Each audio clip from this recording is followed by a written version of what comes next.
বিষমী ভবন বলা আছে যে দুটি সমবর্ণের, এর সংজ্ঞা হচ্ছে দুটি সমবর্ণের একটি পরিবর্তনকে বিষমী ভবন বলে।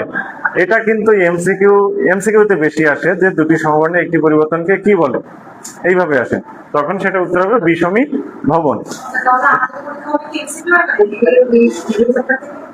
সবভাবেই দেবো, সেটা পরিবেশ বুঝে সবভাবে প্র্যাকটিস করবেন, ঠিক আছে। তবে ক্রিটিক্যাল যেগুলো সেগুলো আমি একটু এড়িয়ে যাবো, কারণ মাথা যাতে প্রেস থাকে, ঠিক আছে। তাহলে আমরা দেখি দুটি সমবর্ণের একটি পরিবর্তনকে কি বললো, বিষমী ভবন। দুটি সমবর্ণ আছে র এবং র, পরিবর্তনের কি হচ্ছে শরীর ল আসতেছে।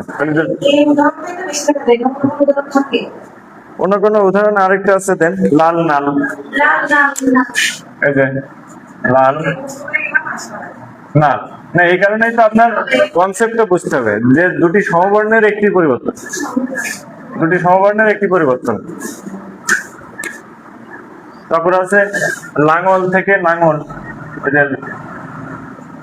লাঙল থেকে নাঙ্গল, লাঙল থেকে নাঙ্গল। হ্যাঁ হ্যাঁ,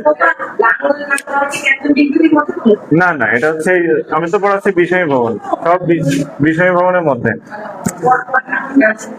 বিষয় ভবনের মধ্যে, ঠিক আছে। তাহলে বিষয় ভবন কি ক্লিয়ার? এরপরে হচ্ছে ব্যঞ্জন বিকৃতি। ব্যঞ্জন বিকৃতি হচ্ছে একটি বর্ণের পরিবর্তন হবে, ক বাট ক পাট, একটি বর্ণের পরিবর্তন হয়েছে না। উদাহরণ কিন্তু এইভাবে থাকে, কবার থেকে কপাট কিভাবে হলো, বা এটা কি কোন উদাহরণের মধ্যে পড়ছে, ঠিক আছে। কবার তাহলে একটি বর্ণের পরিবর্তন হয়েছে, সেটা হবে কি ব্যঞ্জন বিকৃতি, মানে ব্যঞ্জন বিকৃত হয়ে গেল। বা ধ্বনি আমরা এই যে কবাট থেকে কপাট হয়ে গেল, এটা ধ্বনিরও পরিবর্তন হয়ে গেল না, এটা হচ্ছে ব্যঞ্জন বিকৃতি, ঠিক আছে। এরপরে হচ্ছে আমরা পড়ি ব্যঞ্জন চ্যুতি, দুটি বর্ণের মধ্যে একটি লোপ। তাহলে বৌদিদি থেকে বৌদি, এই যে একটা চলে গেছে, এটা সহজ, এগুলো সহজ। এবার অন্তর্হুতি, শব্দের অন্তর্হুতি কি, শব্দের মধ্য থেকে যদি ধ্বনি লোপ পায়, তাহলে ফাল্গুন থেকে ফাগুন হলো, ধ্বনি বা বর্ণ লোপ হলো, তাহলে আমার লোপ পাইছে কি, লোপ পাইছে, এটা এই কারণে হচ্ছে এটা অন্তর্হুতি। হ্যাঁ, অন্তর্হুতি যুক্ত বর্ণ টাইপেরই শব্দ।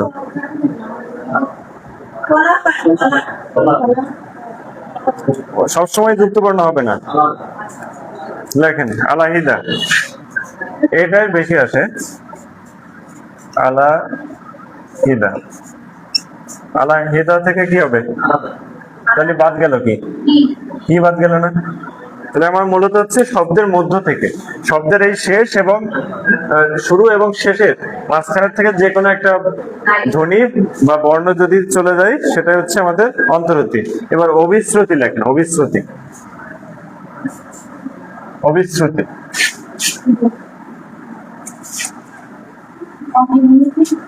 এই ট্রিক্স এর কারণে দেখেন আলাদা আলাদা ভাবে না পড়ে একসাথে কিন্তু আপনার চারটে মনে থাকবে। আপনি যদি বইতে যদি এই ক্লাস না করে বইতে যদি ওই রকম সংজ্ঞা পড়তেন, তাহলে আলাদা আলাদা ভাবে আপনার মনে রাখতে হতো না। সেক্ষেত্রে এই কারণে আমি একসাথে লিখে মানে বোঝানোর চেষ্টা করছি। এটা হচ্ছে একটা শব্দের বিবর্তন বা ধ্বনি পরিবর্তিত হয়ে যে কিভাবে আসলো, তাহলে আসলো শুনিয়া, শুইনা, শুনে। তাহলে শুনিয়া হচ্ছে কি সাধু, সাধু রূপ, শুনে হচ্ছে কি চলিত রূপ। তাহলে সহজভাবে সাধু থেকে চলিত আসলে অবিশ্রুতি। এটা সহজ না, মানে কিছু কিছু আছে খুব সহজ, শুধু